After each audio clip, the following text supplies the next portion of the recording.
마태복음 26장 69절에서 75절. 이 본문은 지난 주일날 이제 다 끝나고 집에 들어가서 이제 자리를 잡고 앉아서 몇 번 낭독한 후에 그냥 생각 없이 본문을 먼저 저는 느껴봅니다. 계속 소리로 읽어대고 그 다음에 가만히 그 느낌을 느껴보는 것이죠. 그런데 왠지 내용은 굉장히 비극적인 내용인데 왠지 모르지만 그 베드로의 통곡이 참 부럽게 느껴졌습니다. 수많은이 아니죠. 헤아릴 수 없이 많은 잘못을 저지르면서도 평생 변명하고 정당화하지 한 번 정직하게 참 잘못했다고 통곡은 놔두고 인정조차 하기 힘든 내 자신, 우리의 모습이 생각나서였겠죠. 또 이 본문은 참 어떻게 보면 어색하게 느껴지는 본문입니다. 그럼에도 불구하고 우리 자신을 보면 우리는 얼마나 조그만한 이익에도 주님을 무시하고 주님을 부인합니까? 우리의 일상의 삶입니다. 그런데도 그 베드로의 그 심각한 위기, 물론 뭐 죽거나 그런 위험이 있었던 건 아님에도 불구하고 그 전체 분위기가 굉장히 심각한 분위기 안에서 이 베드로의 부인은 뭐 왜 저렇게 부인해? 이런 그 어떤 우리의 생각을 무시할 수가 없었습니다. 그 다음에 그 주님께서 바로 직전에 닭 울기 전에 내가 나를 3번 부인하리라 이렇게 말씀을 하셨죠. 그 말씀을 듣고 어떻게 3번을 그렇게 다 부인할 수가 있을까? 이런 생각이 우리에게 떠오릅니다. 그렇지만 그 생각이 이렇게 떠오르는 순간에 동시에 예배에서 말씀을 그렇게 진지하게 듣고 예배하면서는 정말 아멘, 아멘으로 우리가 듣고 나서도 그냥 친교실 가면 그 말씀은 완전히 안 들은 것처럼 마치 알지 못하는 것처럼 다른 성도들에 대해서 생각하고 판단하고 이러는 우리의 모습을 볼 때 우리가 우리 자신에 대해서 얼마나 기가 막힌 착각을 나는 참 그래 내가 살지를 못해서 그렇지 나는 참 괜찮은 사람이야. 다른 사람들이 뭐 잘 몰라주는 거지 사실은 내가 참 선한 사람이야. 이런 생각이 바로 우리의 착각과 거짓이 아닌가 하는 그 느낌이었습니다. 제목을 십자가 앞에서 튀어나오는 혈육의 본성 그랬습니다. 십자가 앞에서 그 말은 지금 우리는 굉장히 깊은 영적 지경에 들어서 있습니다. 그 다음에 튀어나오는 혈육의 본성 그렇게 표현한 것은 우리가 평생에 감춰온 것입니다. 지금 베드로에게서 튀어나오는 것은 우리가 일생을 살면서 없는 것처럼 평생을 부인해 온 것이었습니다. 그러나 이것이 튀어나와야, 이것이 터져나와야 우리의 안에, 우리의 중심에 들어있는 영의 본성이 열리게 되는 것이죠. 이 본문에서 제일 눈에 띄는 것은 사복음서 모두가 샌드위치 기법이에요. 그래서 마가복음, 마태복음, 요한복음은 베드로가 도착해요. 그 다음에 주님의 재판이 나와요. 그 다음에 베드로의 부인이 나옵니다. 그런데 이렇게 샌드위치 기법으로 적은 것은 예수님의 재판과 베드로의 부인이 동시에 이루어지고 있다는 것이에요. 누가복음은 반대로 예수님이 체포되고 베드로가 부인하고 예수님이 희롱을 받고 똑같은 샌드위치 기법입니다. 그러니까 똑같이 동시에 일어났다는 것을 말을 하는데 표현을 마태, 마가, 요한복음은 예수님의 재판을 중심에 뒀고 누가복음은 베드로의 부인을 중심에 두었습니다. 여기 정리를 간단히 해보면 그런 것이죠. 인간 안에는 천국도 있고 지옥이 또 있습니다. 다시 말해서 인간 안에는 신성도 있고 악마성도 있습니다. 우리 종교는 이런 말 하면 깜짝 놀라지만 우리 안에 신성만 있는 게 아니죠. 악마성이 있습니다. 그럼 평생에 우리가 하는 게 뭐예요?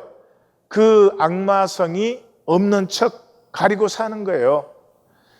이 악마성 때문에 작게는 크고 작은 상처를 서로 주기도 하고 또 말도 안 되는 정죄와 판단을 하고 원수가 되기도 하고 이러죠. 이 평생에 그래서 성경은 우리 보고 나뭇잎 치마 만드는 것이다 이렇게 말하는 것이고요. 그 다음에 인간 내면의 영적 전쟁의 극적 순간이에요. 예, 이 신성과 악마성이 그냥 평생에 그냥 슬쩍 가리워진 채로 의식도 없이 살아버릴 수 있습니다. 그래서 만약에 이 사건을 베드로가 예수님 부인했다는 그런 현상적인 것으로만 읽어버리면 그 부인 속에 들어있는 영적인 진실은 완전히 미스하게 되는 거죠. 사복음서가 모두 이것을 굉장히 길고 자세히 묘사하는 것은 이 영적 전쟁의 극적 순간입니다. 그리고 말씀드린 것과 같이 샌드위치 기법으로 적혀져 있는 것은 재판과 부인이 같은 시간에 동시에 simultaneously 일어난 사건이에요. 그래서 69절에 보면 앉았더니 하는 시제가 앉아 있는 중이었다. was sitting 그런 뜻입니다. 그래서 이것을 제대로 읽는다면 주님의 응답과 베드로의 응답이 서로 비교되는 것이죠. 예, 서로 반대 방향으로 가는 것이 뚜렷해요. 그게 뭐냐 그러면 예수님은 대답하시면 대답할수록 신성이 뚜렷해집니다. 그런데 이 베드로에게는 대답하면 대답할수록 악마성이 강해집니다. 그래가지고는 더 이상 부인할 수 없어서 이게 그냥 터져 나오는 것이죠. 더 이상 가릴 수 없는 그런 것이 되는 것이죠. 예, 주님은 어땠습니까? 거짓 증인들이 증인했고 두 증인이 증인하고 그 다음에 이제 대제사장이 신문을 합니다. 이게 3단계 아닙니까? 대제사장의 신문도 3단계로 나갑니다. 처음에 너를 치는 증거가 어떠하냐? 예, 예수님의 침묵을 기다리지 못해가지고요. 그 다음에는 그래도 예수님이 아무 말씀 없으니까 맹세하고 말하라 이러고 그 다음에는 신성 모독이다 그러고 혼자서 이 재판관인 대제사장이 혼자 스스로 참으로 이 경박하고 초한 모습을 보여주고 있는 것이죠. 거기에 비하면 베드로는 이제 이 마태복음은 사복음서 중에 이 부분에서요 이렇게 단계적 점진적인 것을 가장 선명하게 보여주는 복음서입니다. 그래서 장소도 보면 바깥들에서 나간 앞문에서 다시 밖으로 이렇게 나오고요. 또 여정도 마가복음은 대제사장의 여정이 대제사장 집이니까 당연히 대제사장의 여정이죠. 그런데 그것을 마태는 한 여정 이렇게 해서 별로 의미 없게 그냥 어떤 여정이 지나가다 한마디 그냥 던진 거예요. 한 여정, 그 다음에는 다른 여정, 그 다음에는 곁에 있던 사람들 이렇게 점점 단계적으로 올라가지만 사실은 별로 상관없어요. 곁에 있던 사람들이 그 듣고 한마디 한 거죠. 그렇지만 이렇게 단계적으로 나아가고 있고요. 그 다음에 그 베드로에 대한 지목도 처음에는 갈릴리 사람, 이건 굉장히 일반적인 것이죠. 근데 두 번째 가면 나사렛 예수와 함께 이렇게 나아가고요. 예, 세 번째 나가면 그 도당이었다. 그러니까 마태복음은 아주 의도적으로 이 세 번의 베드로의 응답이 점진적으로 점점 깊어지고 있는 것을 보여주고 있습니다. 제일 첫 번째는 여기 베드로가 이 짧은 본문에 16번 나옵니다. 베드로란 이름으로 5번, 대명사로 11번 그래서 16번 나와요. 그러니까 두말할 것도 없어요. 이 본문을 딱 읽는 사람은 그것만 봐도 여기서는 베드로를 만나야 돼요. 어떤 베드로를 만나야 돼요? 예, 그 안에 있던 이 악마성이 터져 나오는 이 베드로를 우리가 보기를 원해요. 다음 본문은 가룟 유다 본문이죠. 가룟 유다의 본문은 끝까지 자기가 가립니다. 우리가 스스로 가리는 마지막 보루가 뭐예요? 자살이죠, 자살. 인간 세계는 자살하면 끝나죠. 그죠? 무슨 짓을 했어도. 그죠? 그러나 영혼에서는 자살했다고 끝날 수가 없겠죠. 예. 그래서 제일 첫 번째 반응은 나는 내가 무슨 말을 하는지 알지 못하겠노라. 그랬으니까 부인했습니다. 예. 두 번째 반응에서는 맹세하고 부인하여. 근데 맹세는 5장 33절에 예수님께서 맹세하지 말라고 했습니다. 그를 이렇게 마태복음 안에서는 서로 연결되어지죠. 맹세하고 부인하여 나는 그 사람을 알지 못하노라. 나는 그 사람을 알지 못하노라. 우리 번역은 이렇게 됐지만 7장 23절에서 뭐 주여 주여 내가 선지자 노릇했습니다. 그 사람들을 향해서 내가 너희를 도무지 알지 못하노라. 주님이 그렇게 말하잖아요. 그게 원어 그대로 하면 I never knew you 거든요. 그 똑같은 포맷이 여기 나와 있습니다. 나는 그 사람을 알지 못하노라. 이게 똑같은 포맷이에요. 그것도 마태복음 안에서니까 연결이 좀 됩니다.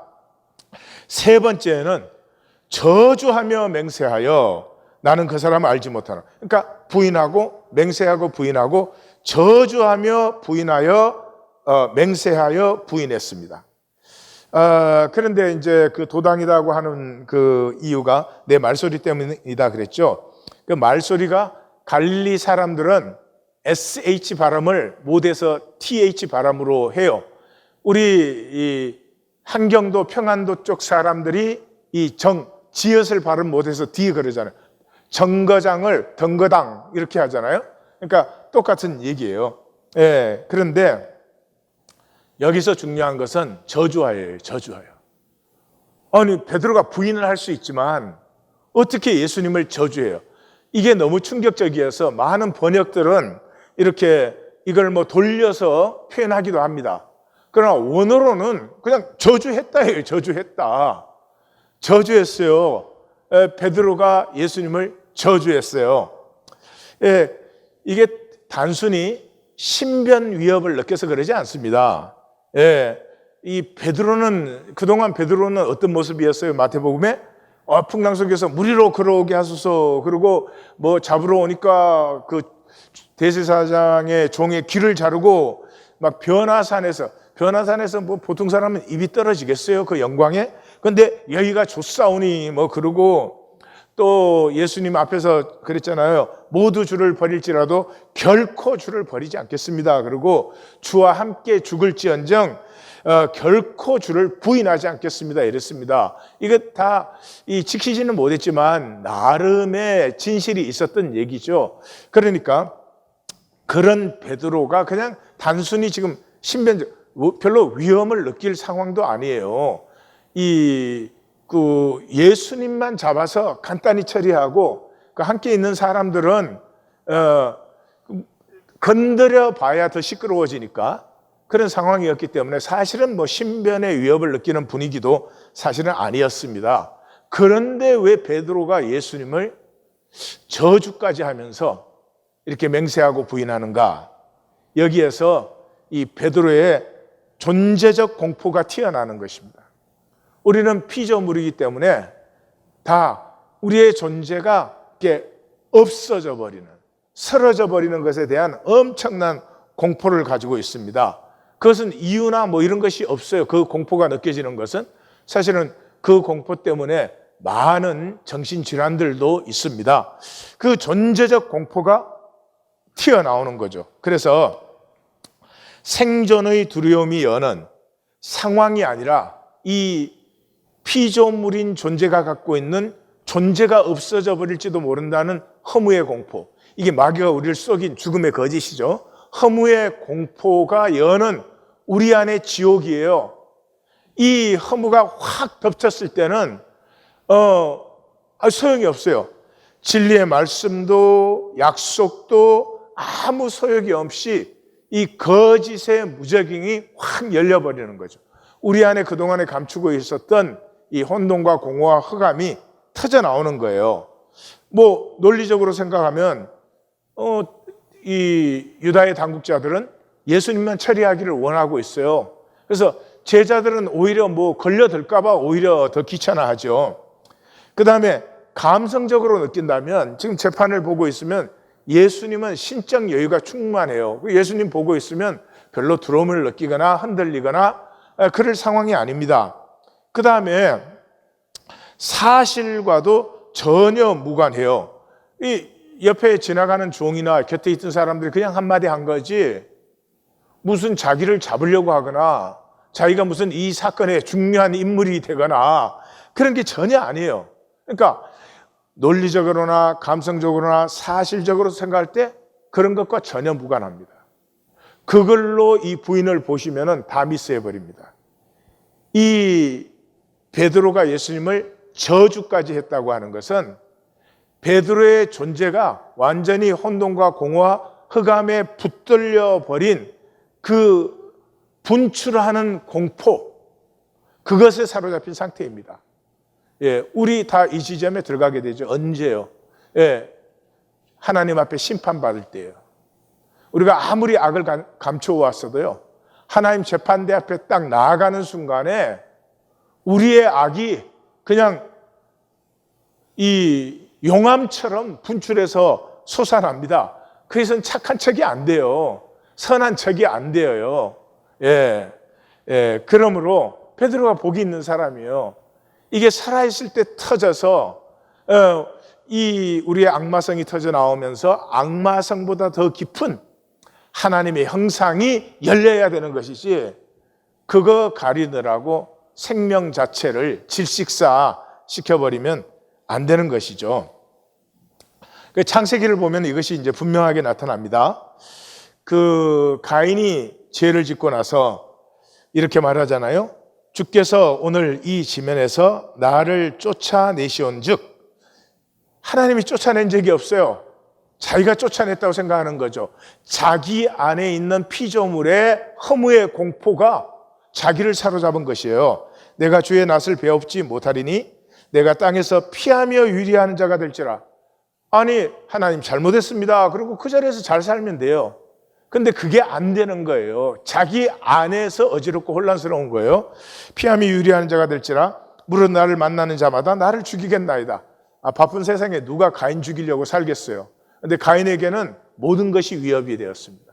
누가 그랬습니까? 사실입니까? 전혀 아닙니다. 자기 안에 있는 이 악마성에서 튀어나오는 혼돈과 공허입니다. 그러니까 하나님이 그렇게 말씀하시잖아요. 여호와께서 그에게 이르시되 그렇지 아니하다. 가인을 죽이는 자는 벌을 7배나 받으리라 하시고 가인에게 표를 주사 그를 만나는 모든 사람에게서 죽임을 면하게 했어요. 하나님이 그렇지 않다 그러고 또 그래도 이 가인이 안심하도록 표를 주사, 무슨 표냐 그건 중요하지 않아요. 하나님이 표도 주시고 죽음을 면하게 해주셨는데도 가인은 어떻게 살았습니까? 평생을 피하고 유리하고 성 쌓고 그 다음에는 평생에 성 지키기. 그렇죠? 우리 누가 우리 정죄하지 않아요. 그런데 계속 나뭇잎 치마만 만들어내는 삶을 사는 것입니다. 그래서 사람에게 보이려고 살지요. 이것을 아시기 때문에 예수님께서는 중심의 진실을 미리 세워줬죠. 왜냐 그러면 그때의 그 악마성이 그냥 터져 나와 버리도록, 화산이 분출되고 이 생명핵이 열리도록. 그래서 예수님께서 이르시되 내가 진실로 너에게 이르노니 오늘 밤 다 굴기 전에 내가 3번 나를 부인한다. 그러니까 베드로가 내가 주와 함께 죽을지언정 주를 부인하지 않겠나이다. 그리고 다른 제자들의 고백도 그렇게 끌어냈습니다. 그런데 오늘 75절에 가면 베드로의 통곡이 터진 이유는 무엇입니까? 생각나서. 뭐가요? 말씀이 생각나서. 그 여기를 읽으면 가룟 유다가 불쌍해집니다. 가룟 유다에게도 주님께서 똑같이 해주셨어요. 사실은 나와 함께 그릇에 손을 넣는 자가 나를 부인할 것이다. 또 가룟 유다가 나는 아니지요 그랬을 때도 내가 말하였도다 이렇게 말을 해줬습니다. 다시 말해서 예수님에게 가룟 유다를 향한 정죄가 하나도 없었어요. 만약에 나 같으면 굉장히 미웠을 거예요. 야, 저놈이 내 앞에서 3년을 그러더니 야, 저게 나를 팔아먹어? 막 눈초리도 사나웠을 거예요. 예? 그리고 말을 해도 똑바로 안 했을 거예요. 이 지저분한 놈 같으니 너 배신자, 나가다 문지방에 걸릴 놈 막 그랬을지 모르죠. 제 수준 같으면. 근데 주님은 조금도 그러지 않았어요. 나와 함께 그릇에 손을 넣는 자 내가 말하였다. 왜요? 가룟 유다의 순간에도 가룟 유다도 이 말씀이 기억나기를 바랬어요. 아무런 정죄 없이 똑같은 사랑으로 자기가 팔 것을 알면서 자기에게 알려주던 그 말씀을 생각나도록 해줬어요. 근데 말씀이 생각 안 나고 가룟 유다는 뭐예요? 자기가 가려야 된다.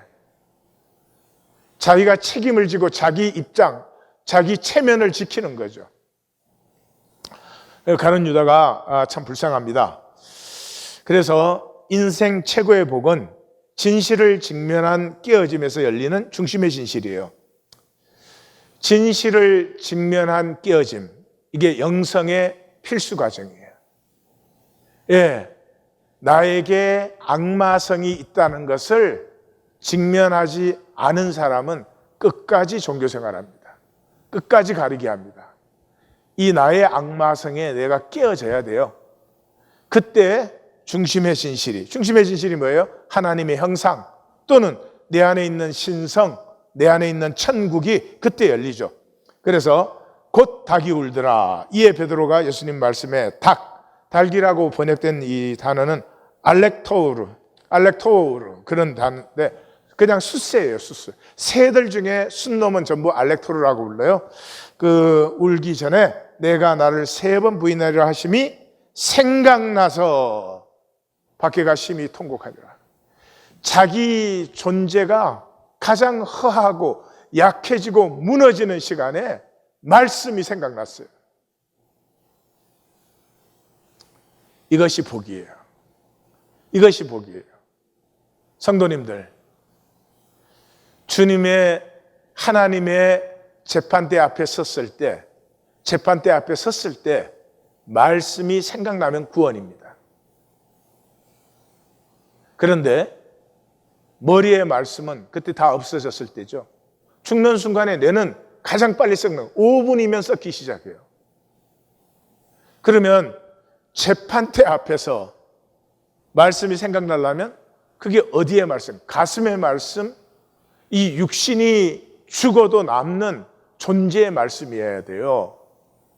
그래서 우리가 말씀 만나게 하는 것이에요. 예, 말씀 이해했다, 잘한다, 그게 뭐예요, 그게 우리 변하게 해요? 우리를 변하게 하지 않는 것은 믿지 마십시오. 말씀은 우리를 변하게 합니다. 물이 포도주가 되게 합니다. 그리고 말씀을 따라 변화되고 자라나는 기쁨은 상당합니다.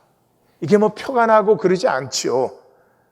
표가 날 수준 정도로 변한다면 참 기쁘고 영광이겠지만은 우리 중에 대부분은 그렇지 않아요. 그러나 같이 살아보면 알아요. 같이 있는 사람들은 뭔가 느끼기 시작해요. 예, 뭔가가 달라지고 있다. 뭔가가 나하고는 다르다. 이런 것이 느껴지는 것이죠. 그래서 이 주님의 말씀하심이 생각나서 밖에 나가서 심히 통곡하니라. 예, 하나님과 하나가 되려면 피할 수 없는 과정입니다. 다시 말씀드립니다. 구원은 젖부텀이에요. 하나님과 하나가 되는 것이. 하나님과 하나가 되려고 하면은 내 악마성이 터져야 됩니다. 내 악마성을 딱 숨기고 하나님과 하나가 되지 못합니다. 이래서 대부분의 사람은 종교 생활을 하는 것입니다. 내 안에 악의 민낯을 만나야 됩니다. 안 그러면 우리의 삶 전체가 나는 그렇게 선하지는 않지만 나는 악인은 아니야. 다 그렇게 삽니다. 자기가 악인이라는 것을 생각만 해도 이게 끔찍스럽잖아요. 그러니까 무조건 부인하는 거예요. 설마 내가 악인은 아니지. 그러나 한번 생각해 보십시오. 그 중심이 말씀으로 새로워지지 않은 사람은요, 남의 눈에 티를 보면 난리가 나요. 표현하든 못하든. 자기 들보는 모든 것으로 정당화하고 논리화하고 감추면서 남의 티는 그것뿐이겠습니까? 그건 시작에 불과합니다. 우리 안에 이 악마성, 우리 안에 지옥을 직면해야 됩니다. 왜 못합니까? 뭐가 부끄럽습니까? 부끄럽지 않습니다. 그게 섭리니까요. 모든 인간 속에는 신성도 있지만 악마성도 있도록 하나님이 만드셨어요. 그래야 하나님을 선택하는 선택이 참된 선택이 되는 거니까요. 열린 중심의 진실, 이 통곡에서 중심의 진실이 열렸습니다. 비로소 우리 안에 하나님의 형상이 피어나기 시작합니다. 이 하나님의 형상이 피어나기 시작하면 굉장히 담대합니다. 부활하신 주님이 베드로에게 내가 나를 사랑하느냐? 질문은 다 다르게 했어요. 근데 답은 3번 다 똑같습니다. 내가 주님을 사랑하는 줄 주께서 아시나이다. 예, 목에 칼이 들어와도 아니 하나님의 심판대 앞에 서도 흔들리지 않는, 하나 살지를 못했지만은 그럼에도 불구하고 그 악마성보다 더 깊이 들어있는 내 안의 신성, 내 안의 중심의 진실에는 베드로가 주님을 사랑한 것이 분명했습니다. 99.99%가 죄고 악인데 0.001%의 의로 부활하신 주님 앞에 딱 설 수 있는 거죠. 이게 생명의 담대함이에요. 그래서 생존을 살지 않고 생명을 살면 내가 뭘 잘하거나 의로워지는 게 아니에요. 똑같은 난데요, 이상하게 하나님의 선과 의가 피어나요. 그래서 사도 바울처럼 이건 은혜다. 내가 누구보다도 열심히 노력을 했지만은 결코 내가 아니라 이것은 하나님의 은혜다. 이런 말을 할 수밖에 없는 것이에요. 이 중심의 진실이 열리지 않은 사람은 대다수가 그렇죠. 참 불쌍합니다. 불쌍해요. 자기밖에 몰라요. 잘못이 아니고 그렇게밖에 살 수가 없어요. 자기 안에 있는 이 지옥, 악마성이 노출된다. 이 너무 두려운 일이에요. 그래서 자기도 모르게 모든 것이 자기를 변망하고 자기를 방어하고 자기를 이렇게 가리고 감추고 그거밖에 몰라요. 사랑이 없어요. 이게 가장 불쌍한 순간이에요. 사랑이 없어요. 사랑을 몰라요. 아니, 사랑을 할 수가 없어요. 자기 그 수치와 두려움에 사로잡혔어요. 그래서 굉장히 인색합니다. 단순히 돈에 인색한 게 아닙니다. 생명에 인색해요. 왜냐하면 누구도 사랑할 수 없으니까요. 누구와도 진정한 나눔이 없어요. 단절되어 있는 것이죠. 떠오르는 질문과 사이드 포인트가 있습니다. 그 마태복음 10장에서 누구든지 사람 앞에서 나를 시인하면 나도 하늘에 계신 내 아버지 앞에서 그를 시인할 것이요, 누구든지 사람 앞에서 나를 부인하면 나도 하늘에 계신 내 아버지 앞에서 그를 부인한다 그랬잖아요. 그럼 지금 베드로가 부인했으니까 베드로는 이제 구원받을 수 없는 것이죠. 그런데 거기만 보면 그렇지만 12장에 오면 뭐라고 합니까? 누구든지 말로 인자를 거역하면 사하심을 얻되 누구든지 말로 성령을 거역하면 이 세상과 오는 세상에서도 사하심을 얻지 못하리라. 다시 말해서 성령은 언제 오셨어요? 십자가에 죽으시고 부활하시고 승천한 다음에 성령이 오셨죠.